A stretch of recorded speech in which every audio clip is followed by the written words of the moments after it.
বর্তমানে এটাই বাজারের সবথেকে ভাইরাল একটা ডিভাইস, কারণ এখানে অ্যাপেল এয়ারপডসের মতো একটা বাডস, যেটাতে একটা ডিসপ্লে দেওয়া হয়েছে, শুধু ডিসপ্লে না, থাকছে অসংখ্য ফিচার, যেমন এটাতে গেমস পাচ্ছি। দেখেন এই গেমসগুলো কিন্তু আমরা সবসময় আমাদের ফোনে খেলেছি, বাট এখন এটা অ্যাপেল এয়ারপডসের একটা ডকে আপনি খেলতে পারছেন, মানে ইমাজিন করতে পারতেছেন।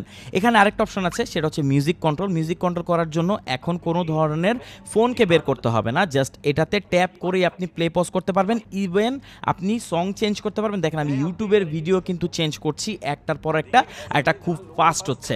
এখানে আরেকটা অপশন আছে যেটা খুবই দরকারি, এটা হচ্ছে ফাইন্ড মাই ফোন। অনেক সময় আমরা আমাদের ফোনটা কোথায় রাখি বুঝতে পারি না, বাট এখানে ট্যাপ করলে ফোনটাতে রিংটোন বেজে উঠবে, সো ফোন কোথায় রেখেছেন ইজিলি আপনি ফাইন্ড আউট করতে পারবেন। আর এখানে যে ডিসপ্লেটি দেওয়া হয়েছে এটা টাচ রেসপন্স, একদম স্মার্টফোনের মতোই, এমন না যে একটা ডিসপ্লেকে জাস্ট চিপকায় দেওয়া হয়েছে। দেখেন এখানে আমি যেই বার্ডসটি বের করব সেটাই কিন্তু দেখাবে যে বের হচ্ছে, মানে এটা রিয়েল টাইম অ্যানিমেশন শো করে, আর এটা কতটা অ্যাকুরেট।